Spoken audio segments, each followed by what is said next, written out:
Have you ever sensed something unsettling about someone, like an invisible warning sign? Maybe it was their words, their actions, or how they treated others. The truth is, those with dark hearts don't reveal themselves immediately. But if you look closely, the patterns begin to emerge. Evil rarely announces itself. It doesn't always wear a mask. Sometimes it comes disguised as a friend, a sibling, a coworker, or even someone you deeply trust. This is why understanding the traits of an evil heart isn't just about curiosity. It's about self-preservation. When you know what to look for, you protect your mind, your emotions, and your peace. In this video, we'll reveal 7 key personality traits of such individuals, guided by timeless Stoic wisdom. As Seneca wisely said, a dishonest man always blames others. These people refuse to take responsibility, and even worse, will make you believe the fault lies with you. But recognizing these traits isn't just about avoiding toxic people. It's about protecting your mind, your peace, and your power. If you've ever had an experience where someone's behavior made you question your own worth, this video is for you. Stay with me until the end, because understanding these traits might just save you from heartbreak, betrayal, or even danger. And as we go through them, I want you to think, have you ever encountered someone like this? Let me know in the comments. What's the most toxic trait you've ever noticed in someone? Have you ever dealt with a person who perfectly fits this description? Share your experience below, and let's learn from each other. Don't forget to like, subscribe, and turn on notifications so you never miss insights that help you stay wise and strong in a world full of hidden intentions. Now let's dive in. Number 1, they don't show remorse. Seneca once wrote, "A wicked man is not ashamed of his own wickedness, but a good man hates his own misdeeds." This is the clearest way to understand those with an evil heart. They do not regret their wrongdoings because they do not see them as wrong. Instead of feeling guilt or seeking to make amends, they dismiss, deflect, or even find ways to make their victims feel responsible. Imagine this. You trust a close friend with something important, your secrets, your emotions, your vulnerabilities. Then one day you discover they've betrayed you, not by accident, but deliberately. When you confront them, do they apologize? No. They roll their eyes and say, "You're too sensitive," or "It wasn't that serious." If pressed further, they may even blame you, saying, "Well, maybe if you weren't so trusting, this wouldn't have happened." This lack of remorse is more than just selfishness. It is a warped sense of morality where they believe they are never truly at fault. This is dangerous because someone who never acknowledges their own wrongs will never change. They will repeat their behavior, leaving a trail of destruction behind them. A common example is infidelity in relationships. When a person with a conscience betrays their partner, they feel guilt. They recognize the harm they've caused and may try to make amends. But someone with an evil heart? Their response will be entirely different. Instead of regret, they will justify their actions, saying things like, "If you had been a better partner, I wouldn't have had to do this." Notice what happened. The blame is shifted away from them and placed onto the very person they hurt. This is why arguing with such people is a trap. You expect a sincere conversation, but what you get instead is manipulation. They will make you question your own perception, convincing you that you are the problem. This tactic is often referred to as gaslighting, and its purpose is simple: to make you doubt your reality so they can continue their behavior without consequences. Marcus Aurelius once said, "If someone is mistaken, instruct them kindly. But if they refuse to listen, know this: the fault is not yours." You cannot change a person who does not want to change.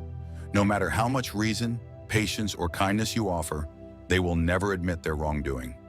This is why recognizing this trait early is so important. A person who lacks remorse will never take responsibility, never offer true apologies, and never stop hurting those around them, because to them, there is no reason to. If you find yourself dealing with someone like this, protect your peace. Stop seeking apologies that will never come. Stop expecting change that will never happen. The sooner you accept that you cannot fix them, the sooner you can free yourself from their influence. As we move forward, you'll see how these traits build upon one another, shaping a pattern of behavior that is impossible to ignore. The next trait reveals something even darker: How people with evil hearts take pleasure in the suffering of others. Number 2, they jubilate over others' misfortune. Seneca once wrote, "A good character shines most when times are hardest, but those with an evil heart reveal their true nature in a different way, by taking pleasure in the suffering of others."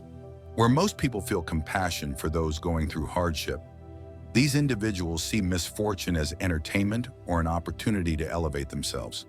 They don't just lack empathy, they rejoice when others fall. Picture this: a coworker gets laid off. The natural response for most would be sympathy, perhaps even offering help or words of encouragement.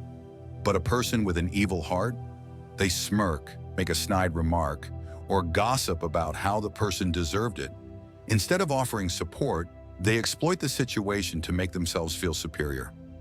Their mindset is simple: if someone else loses, they believe they've won. Why do they behave this way? At its core, this attitude stems from deep insecurity. They see life as a zero-sum game, where someone else's suffering somehow increases their own value. To them, happiness is a scarce resource, and if others are struggling, they believe they have more of it. This warped sense of superiority drives them to mock, belittle, and celebrate others' failures, reinforcing their illusion of dominance. Consider another example. A student fails an important exam. A decent person might offer to help, encouraging them to try again. But a person with an evil heart? They say, "Well, maybe if you weren't so lazy, this wouldn't have happened." This isn't advice. It isn't constructive criticism. It's cruelty disguised as honesty. They do not care about helping, they only care about asserting power. This behavior is even more obvious in group settings. In the workplace, if a colleague is criticized by the boss, the person with an evil heart doesn't feel sympathy. Instead, they spread the news, exaggerate the details, and take satisfaction in watching their colleagues squirm. They thrive on drama and actively look for ways to escalate it. Marcus Aurelius once said, "The happiness of your life depends upon the quality of your thoughts." But those with evil hearts corrupt their thoughts with bitterness and envy. They focus not on self-improvement, but on tearing others down. Another hallmark of this trait is blaming the victim. When someone faces hardship, instead of offering support, they say things like, "Well, you brought this on yourself," or worse, "Maybe you deserved it." This is not wisdom. This is not strength. This is an intentional act of harm, a way to ensure that the person's suffering feels even worse. And why is this so dangerous? Because when people are struggling, they need kindness to heal. A person with an evil heart denies them that kindness, making their recovery even harder. Their mockery can leave deep emotional scars, causing the victim to question their own worth. If you ever encounter someone like this, step away. Their words are poison, and their presence is toxic. True strength comes not from tearing others down, but from lifting yourself up, without needing to see others fall. Number 3, they are controlling and manipulative. Seneca once wrote, "He who has great power should use it lightly, but those with an evil heart do the opposite. They crave control, and they wield it over others with precision. Their need for dominance is not about leadership or guidance. It is about bending people to their will, ensuring that every outcome serves their own desires. This hunger for power often manifests as manipulation, deception, and coercion. At first, they may seem charming, even helpful.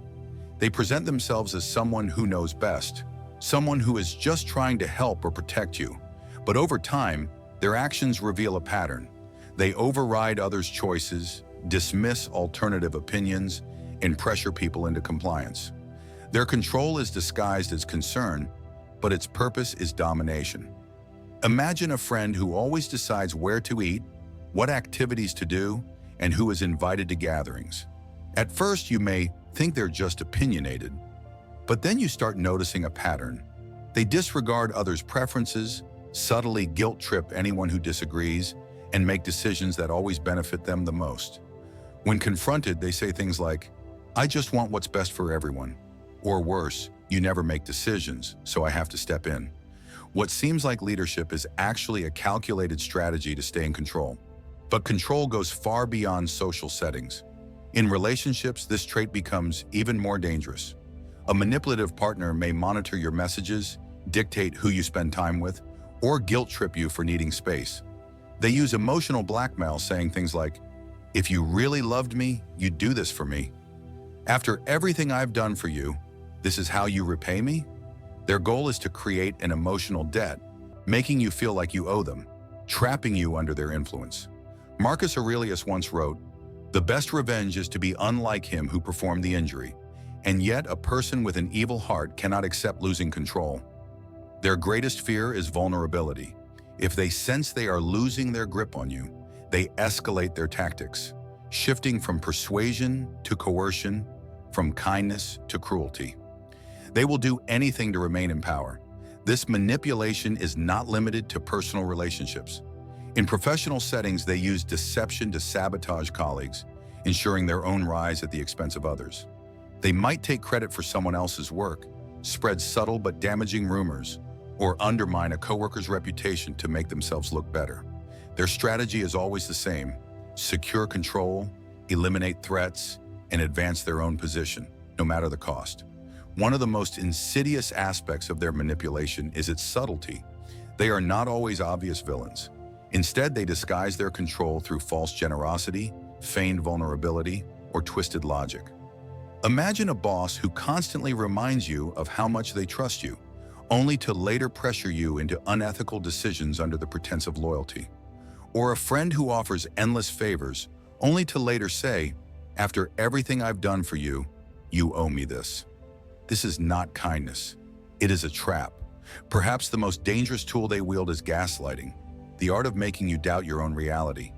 If you catch them in a lie, they respond with, "You're imagining things. That never happened. You're too sensitive." Even when confronted with undeniable evidence, they deny, deflect, and distort the truth until you begin to question yourself. Over time, this erodes your confidence, making you easier to control. But why do they behave this way? What drives this relentless need for dominance? At its core, their control is rooted in fear. Fear of losing power, fear of rejection, fear of vulnerability. By keeping others weak, they convince themselves that they are strong. But this strength is an illusion, built not on self-discipline or wisdom, but on manipulation and deceit. Epictetus once said, "Freedom is the only worthy goal in life. It is won by disregarding things that lie beyond our control." But to those with an evil heart, freedom is the last thing they want you to have. Their entire existence revolves around controlling others, because without that control, they are nothing. So how do you protect yourself? Recognize the signs early. Pay attention to patterns of manipulation, coercion, and deception. Set firm boundaries. Do not allow guilt, fear, or obligation to override your right to personal freedom. Distance yourself when necessary. Some battles are not worth fighting, especially when the opponent has no intention of changing. A person with an evil heart will never relinquish control willingly. But the moment you see through their tactics, refuse to play their games, and reclaim your own power, you take away their greatest weapon, and that is a power they cannot stand to lose. Number 4, they are cruel.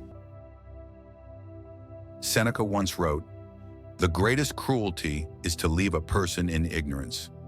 But those with an evil heart practice a cruelty far worse, the kind that is deliberate, calculated, and often shocking. While most people possess a natural sense of compassion, they reject it entirely. Their actions are not driven by misunderstanding or momentary anger, but by an intentional desire to harm. Imagine a heated argument between two friends. Most people, even in frustration, set limits. They argue their point but avoid saying things they cannot take back. A person with an evil heart, however, knows exactly what will hurt the most, and they say it without hesitation. They will attack insecurities, bring up painful past mistakes, or even target a loved one just to inflict maximum damage. Their goal is not resolution, but domination, to win by making the other person crumble. Cruelty, however, extends far beyond words. When their control is challenged, they may resort to physical harm. This is not about anger, it is about power.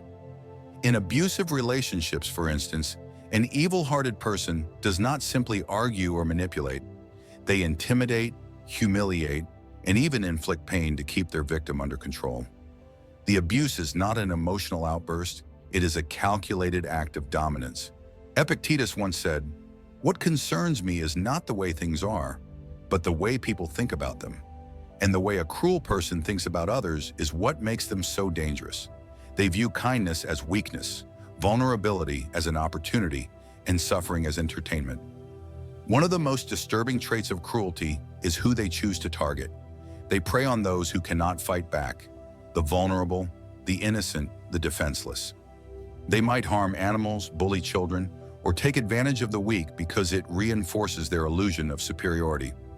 A child crying, an animal cowering, or a person breaking down is proof of their control, and to them, that is satisfying. Why do they behave this way? Because cruelty feeds their ego. It makes them feel powerful in a way that nothing else does. When they see someone in pain, they don't feel guilt or remorse. They feel triumph. Their lack of empathy is not a flaw, it is a choice, a decision to prioritize their own twisted desires over the well-being of others. So how do you protect yourself? Recognize cruelty for what it is. Do not excuse their behavior as just harsh honesty or a bad temper. Cruelty is intentional. Distance yourself when possible. You cannot reason with someone who enjoys causing pain. The only way to win is not to play their game. Defend those who cannot defend themselves. A person's true character is revealed by how they treat the powerless. Never ignore cruelty when you see it. A person with an evil heart does not seek connection, love, or growth. They seek power. And the best way to strip them of that power is simple. Refuse to be their victim. Number 5.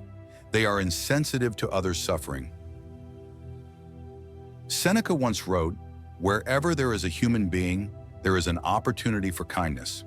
But to a person with an evil heart, kindness is meaningless."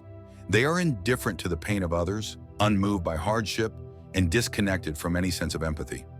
Where most people feel sorrow at the sight of suffering, they see only opportunity, a chance to manipulate, gain power, or simply remain detached. Imagine confiding in someone about a personal struggle, hoping for comfort or understanding. Instead of offering support, they scoff and say, "It's not that big of a deal," or worse, "You're just being dramatic."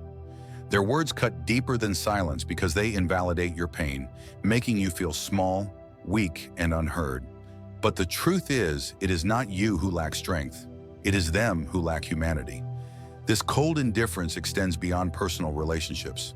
In times of crisis, when people come together to support one another, they remain distant. They mock compassion, viewing emotions as weakness rather than a sign of connection. Marcus Aurelius once said, "What injures the hive injures the bee." But these individuals do not see themselves as part of the hive. They see only themselves. Their opportunism is especially clear in moments of vulnerability. A friend facing financial trouble. They offer help, but with impossible conditions. Someone experiencing heartbreak. They pretend to listen, only to twist the situation to their advantage. Even in larger social issues, where people unite for justice or relief efforts, they dismiss it as pointless. To them, the suffering of others is irrelevant unless it benefits them directly. If you encounter someone like this, remember, compassion is a strength, not a weakness. The ability to feel for others is what separates the noble from the cruel. Do not let their coldness harden your heart. Stay empathetic, but guard your peace from those who refuse to share it. Number 6, they lack empathy. Epictetus once said, "If someone is incapable of feeling for others, he is also incapable of understanding himself." Empathy is what allows us to connect, support, and uplift one another. It is the foundation of kindness, the force that compels us to ease another's suffering. But a person with an evil heart, they feel nothing. Imagine reaching out to someone in a moment of distress. You're vulnerable, hoping for comfort. Instead of support, they dismiss your pain. Everyone has problems. Or worse, stop being dramatic. Their words do not heal, they wound. Instead of making you feel understood, they make you feel invisible. This absence of empathy is most evident in how they treat those closest to them. A partner expressing pain, they respond with, "You're too sensitive." A friend seeking understanding, they scoff, "I don't have time for this." Their indifference is not just cold, it is dehumanizing. Marcus Aurelius once wrote, "What affects one man affects us all, but to them suffering is irrelevant unless it is their own.